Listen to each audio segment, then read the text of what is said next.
kasih sudah nonton di channel YouTube Safa HK. Yang belum subscribe, jangan lupa subscribe ya. Oke, sekarang ini kakak apa lagi beruntung nih sebenarnya. Kebetulan Bapak Selin datang, jadi kita langsung ini ya buat Boleh. Ya. Boleh, Bapak Selin bisa memperkenalkan diri ke para sahabat kakak. Ya, selamat sore. Saya papanya Selin yang oleh Tuhan dianugerahin orang tua yang punya anak dengan gangguan dengar. Kami sekeluarga setelah mengetahui anak kami ada gangguan dengar, sudah pasti kami stres seminggu nggak masuk kerja, berkeliling kemana-mana cari orang yang senasib. Nah, secara kebetulan ketemu kakak Safa, jadi kami hubungannya sudah seperti keluarga karena memang apa yang dilakukan oleh keluarga kakak Safa kami lakukan juga seperti apa yang dilakukan oleh keluarga kakak Safa. Pada kesempatan ini kalau boleh saya sedikit cerita pada dulu saat anak kami itu ketahuan ada gangguan dengar. Setelah dites di rumah sakit Hasan Sadikin, ya yang pasti stres lah, kami sekeluarga tidak menyangka sampai seperti itu. Tetapi setelah kami ketemu orang lain dan mencari-cari gimana cara pengobatannya, gimana cara merawatnya, kami sedikit banyak ada perbendaharaan pengetahuan terkait dengan itu, terutama informasi dari keluarga kakak Safa. Nah, setelah kami tahu seperti itu, ada yang ngasih tahu untuk masuk TK, karena waktu itu usianya belum nyampe untuk masuk TK sehingga harus menunggu beberapa lama sehingga baru bisa masuk playgroup. Di playgroup juga di situ kami terus mendampingi, kalau nggak saya istri, kalau nggak istri ya yang ngasuh. Jadi setiap hari terus kami seperti itu, termasuk terapi di rumah sakit. Secara rutin kami melakukan itu. Selanjutnya masuk ke TK, TK-nya TK di Prima Bakti Mulia, yang menurut kami ini bagus. Dari situ masuk ke SD umum. Kenapa masuk SD umum? Karena memang teman-teman yang mempunyai anak gangguan dengar, ini pendapat saya, jangan sampai berkomunitas dengan orang yang mengalami gangguan dengar. Karena kalau dia sudah punya komunitas tersendiri seperti itu, nanti keluarnya akan sulit. Nah, setelah masuk SD, SMP, itu nggak ada masalah, bisa mengikuti semua dengan berbagai keterbatasan, sehingga kami menitipkan kepada guru atau wali kelas yang ada. Ini menjadi wajib karena memang anak itu potensial untuk dibully. Di SD itu banyak, sampai alatnya itu hilang dulu karena dibully seperti itu. Nah, jadi gimana perasaan Bapak, seorang bapak itu ya, mendengar anaknya itu dibully? Ya sudah pastilah, sama namanya orang tua anaknya dibully ya pasti nggak enak, tetapi kan tidak mungkin melawan juga gitu, karena memang nanti kalau kami bereaktif nanti malah masalahnya bisa bertambah, sehingga kami melawannya lewat doa dan usaha. Jadi termasuk pada akhir-akhir ini, karena setelah SMK, nah ini sedikit cerita di SMK, pada waktu masuknya itu melalui jalur prestasi. Nah, waktu jalur prestasi itu pendaftaran di hari terakhir, jam terakhir, sehingga tidak membawa apa-apa, hanya ada beberapa prestasi yang ada. kami hanya ngobrol dengan panitia penerimaan prestasi, sehingga begitu pulang ditanya istri, mana bukti pendaftaran? Nggak ada, buktinya HP aja gitu, nomor HP. Sehingga waktu pendaftaran itu dites, memang dites, suruh gambar, suruh apa gitu. Nah akhirnya karena kebetulan juga kepala sekolahnya itu ahli lukis, jadi nyambung di situ. Nah walaupun diterima tapi sudah diberi peluang, lampu hijau lah gitu. Nah sehingga bisa diterima dan masuk di sekolah itu. Dalam perjalanannya memang banyak kendala ya, tetapi memang bagi teman-teman orang tua yang anaknya mengalami gangguan dengar, kendala di sekolah itu kalau orang tua tahu itu mungkin nggak akan kuat. Karena apa, banyak gangguannya, yang diejek teman gitu kan, ngalami juga ya Kak Safa ya, nggak akan kuat gitu. Ya, terus saat masuk kuliah, kalau masuk pertama itu ospek. Waktu ospek itu juga sampai nangis karena diperlakukan sama dengan orang yang normal.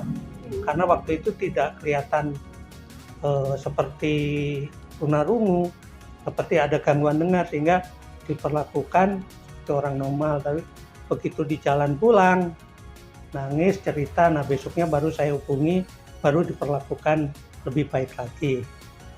Nah, di semester 7 itu kebetulan tugas sebanyak-banyaknya lah.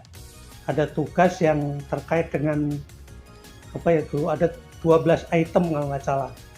Itu sudah masa COVID. Pada saat saya nganter itu kebetulan saya melihat di lingkungan dia itu kan orang pakai masker semua. Betul, komunikasinya sangat terbatas. Sehingga saya yang duduk di dekat situ, duduk di dekat situ itu ya sampai mengeluarkan air mata karena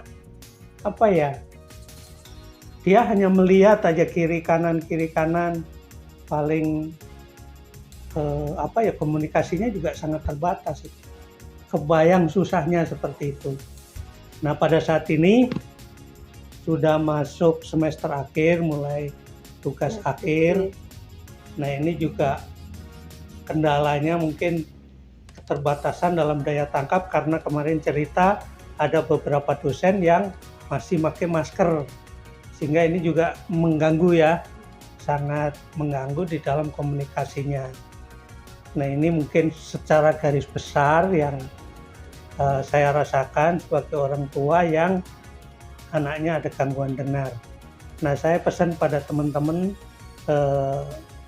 yang mempunyai anak gangguan dengar, satu yang mesti dikuatkan adalah mental anak, karena di luar sana banyak orang-orang yang mungkin tidak sengaja mengganggu, tetapi secara langsung mengganggu, tidak tanpa disadari. Yang kedua,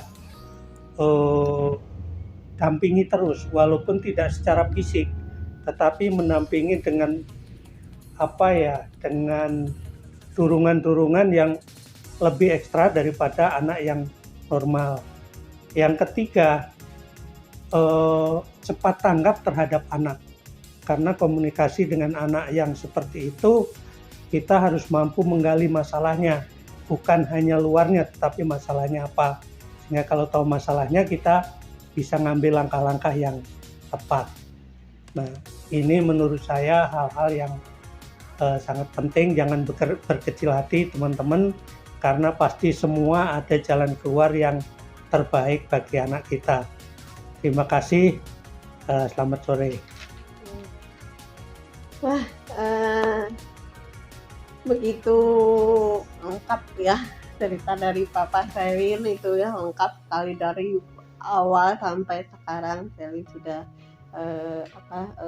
sedang melakukan penelitian skripsi ya, lagi mengisi skripsinya, dan juga perasaan sebagai orang bapak gitu ya, dari awal menerima menerima ketika dinyatakan gangguan dengar gitu ya. Kemudian ketika sudah bersekolah juga harus menghadapi pembulian seperti ya. Kemudian kesulitan yang dialami waktu sekolah kayak apa ya. Jadi yang paling utamanya dari bapak sendiri yang harus kuat gitu, supaya bisa menularkan ke anaknya juga supaya kuat, lebih kuat lagi gitu ya Pak ya. Ya, betul. Jadi gini Pak, ada pertanyaan Pak. Kalau Selin untuk saat ini, apakah Selin ini tunarungu? Gimana ya? Tunarungu tapi bisa mendengar, jadi apa itu? Jadi tapi memang galau ada ya Pak ya? Galau gitu ya Pak ya? ya? Iyalah. Jadi memang ada gangguan dengar. Kalau tidak memakai alat ya blank, tidak tahu apa-apa, tidak dengar. Tapi dengan alat itu sangat membantu. Ya, tapi posisi ini Selin menggunakan alat bantu dengar, apakah bisa dilabeli tunarungu atau bukan? Harusnya tidak ya. Ya Harusnya jadi tidak. Kalau orang yang melabelin itu karena faktanya juga bisa mengikuti, bisa bicara dengan baik seperti itu. Iya Pak, betul sekali. Jadi ini ya mungkin kita bisa mengedukasi kepada orang lain ya, terutama ini juga dari dokter THT Pak ya. Ya.